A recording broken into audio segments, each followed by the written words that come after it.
केलंच त्यांनी तसं भाषण परवा उद्धव ठाकरेंनी. हिरवा वरती चढवला, भगवा खाली आला. मी त्यांना एक प्रश्न विचारतो, विधानसभेत विचारतो, तुमच्या समक्ष शिवसैनिकांना एक प्रश्न विचारतो, एवढंच तुम्हाला मुसलमानांच्या बद्दल वावडा आहे तर सत्तार तुमच्या आईचा नवरा लागतो. महाराष्ट्राच्या राजकारणात सध्या एक नाव सर्वाधिक चर्चेत आहे. हर्षवर्धन जाधव. मराठा समाजाचे आक्रमक नेतृत्व, थेट बोलण्याची शैली आणि नेहमीच वेगळ्या भूमिकेमुळे ओळखला जाणारा हा चेहरा आता शिवसेना उद्धव बाळासाहेब ठाकरे पक्षात प्रवेश करणार का, हा मोठा प्रश्न निर्माण झाला आहे. गेल्या काही दिवसापासून सुरू असलेल्या चर्चेंना अनेक वेग मिळाला आहे. तेव्हा समोर आलं की एक महत्वाची माहिती. विरोधी पक्षनेते अंबादास दानवे यांनी काही दिवसापूर्वी हर्षवर्धन जाधव यांची गुपचूप भेट घेतली. या भेटीनंतर राजकीय वर्तुळात आवाज उठला की हर्षवर्धन जाधव लवकरच ठाकरे गटात प्रवेश करणार आहे. कारण हर्षवर्धन जाधव हे केवळ राजकीय नेते नाहीयेत, ते छत्रपती संभाजीनगर जिल्ह्यातील या भागातील मराठा समाजाचा एक प्रभावी आवाज आहे. ते कन्नड विधानसभा मतदारसंघातून आमदार राहिलेले आहेत. आता सर्वात महत्वाचा प्रश्न, ही चर्चा कुठून पेटली?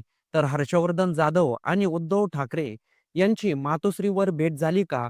काही माध्यमांनी आणि उद्धव ठाकरे पक्षातील सूत्रांनी काल सांगितलं की हो, मातोश्रीवर दोघांची भेट झाली. या भेटीत नेमकं काय बोलणं झालं, कोणत्या अटी मांडल्या गेल्या, कोणते मार्ग खुले ठेवले गेले, याबद्दल अधिकृत माहिती मिळालेली नाही. मात्र अंबादास दानवे यांनी माध्यमांसमोर स्पष्ट संकेत दिले. ते म्हणाले, हो, ही भेट झाली आहे. आता पुढचा निर्णय मंडळ उद्धव ठाकरेंच्या हातात आहे. म्हणजेच दानवे यांनी जणू दार उघडं केलं आहे थोडंसं. पण दुसरीकडे मात्र पूर्णपणे वेगळी भूमिका घेऊन समोर आलेले ज्येष्ठ नेते, शिवसेना नेते चंद्रकांत खैरे, त्यांनी पत्रकार परिषद स्पष्ट शब्दात सांगितलं की हर्षवर्धन जाधव आमच्या पक्षात येणं शक्यच नाही. त्यांनी ज्या पद्धतीनं बोलणं केलं, ज्या प्रकारची भाषा वापरली, ज्या पद्धतीनं संघर्षाचा सूर लावले, त्या आमच्या पक्षाला पटलेलं नाही. आम्ही त्यांना पक्षात घेणार नाही. खैरे यांचं वक्तव्य केवळ विरोधी नव्हे, तर त्या गटाच्या अंतर्गत मतभेदाचीही एक झलक आहे. एकीकडे दानवे दार उघडं ठेवतात, दुसरीकडे खैरे ते दार बंद करताना दिसतात. आता प्रश्न असा, उद्धव ठाकरे यांची भूमिका काय आहे? तर उद्धव ठाकरे यांच्या बाबतीत एक गोष्ट कायम सत्य ठरते. ते शेवटपर्यंत निर्णय स्वतःच घेतात आणि अंतिम निर्णय जाहीर होईपर्यंत शांत राहतात. सध्या ठाकरे गटाला मराठा समाजातील काही मजबूत चेहरे हवे आहेत. मराठा समाजातील नाराजी थोपवण्यासाठी, आपला राजकीय समीकरण घट्ट करण्यासाठी आणि राजकारणात जमिनीवर लढणारा चेहरा जोडणं महत्वाचं असतं. हर्षवर्धन जाधव तसा चेहरा आहेतच. आमच्या आजच्या घडीला परिस्थिती अशी आहे की अंबादास दानवे हे स्पष्टपणे इच्छुक आहेत. ते पक्षासाठी हर्षवर्धन जाधव यांचा स्वीकार फायदेशीर मानतात, तर खैरे हे पूर्ण विरोधात उभे आहेत.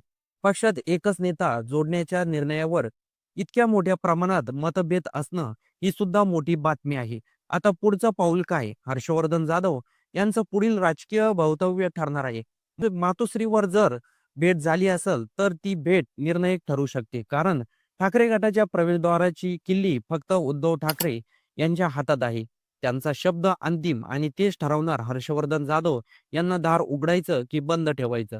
या प्रकरणावर राज्याचं संपूर्ण राजकारणाकडे लक्ष ठेवून आहे. कारण हर्षवर्धन जाधव यांचं वजन, त्यांचा प्रभाव, त्यांची शैली आणि त्यांच्या क्षेत्रीय ताकद, या सर्वांची थेट परिणाम मराठवाड्याच्या राजकारणावर पडू शकतो.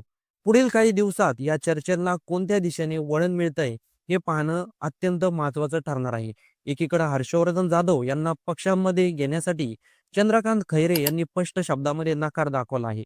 तर दुसरीकडे अंबादास दानवे हे हर्षवर्धन जाधव यांना पक्षामध्ये घेण्यासाठी इच्छुक आहे. कारण हर्षवर्धन जाधव एकेकाळी आमदार राहिले होते. ते आमदार असताना त्यांनी मराठा समाजासाठी साठी आपला राजीनामा आमदारकीचा दिला होता. त्यामुळे जर हर्षवर्धन जाधव उद्धव ठाकरे पक्षामध्ये शिवसेनेमध्ये आले तर नक्कीच पक्षाला फायदा होईल. चला तर बघूया आता पुढे काय घडामोडी घडतात. हे बघायला चॅनलवर नवीन आला असाल तर सर्वात आधी चॅनलला सबस्क्राईब नक्की करून जा.